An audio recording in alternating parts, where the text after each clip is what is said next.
আগামী বছরের ফেব্রুয়ারির মধ্যেই জাতীয় নির্বাচনের আয়োজন করতে হবে জানিয়ে বিএনপি মহাসচিব মির্জা ফখরুল ইসলাম আলমগীর বলেছেন, দেশে নির্বাচন বানচাল ও জনগণকে ভোটাধিকার থেকে বঞ্চিত করার ষড়যন্ত্র চলছে। নানা কৌশলে দেশকে অস্থির করার অপচেষ্টা করা হচ্ছে।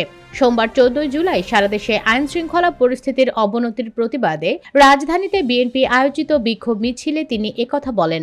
মির্জা ফখরুল ইসলাম আলমগীর বলেন, লন্ডনে প্রধান উপদেষ্টার সঙ্গে বিএনপির ভারপ্রাপ্ত চেয়ারম্যান তারেক রহমান বৈঠক করে নির্বাচনের সময় ঠিক করেছেন। এর কোনো ব্যতিক্রম হবে না। লন্ডনে অনুষ্ঠিত বৈঠকের পর কিছু মানুষের মাথা খারাপ হয়ে গেছে মন্তব্য করে বিএনপি মহাসচিব বলেন, যারা তারেক রহমান ও বিএনপির বিরুদ্ধে কথা বলছেন তারা গণতন্ত্র ও দেশের শত্রু। তারেক রহমানকে নিয়ে অশালীন স্লোগানের বিষয়ে তিনি বলেন, ভাবা হচ্ছে তারেক রহমানকে নিয়ে কথা বললে বিএনপি ভয় পাবে ও সরে যাবে, কিন্তু বিএনপি ঘুরে দাঁড়াতে জানে। আমরা শহীদদের অনুপ্রেরণায় এগিয়ে যাচ্ছি, ফিনিক্স পাখির মতো নতুন করে জেগে উঠব। তিনি বলেন, বিএনপিকে উত্তেজিত করে একটি ফাঁদে ফেলতে চাচ্ছে তারা, কিন্তু আমরা সতর্ক।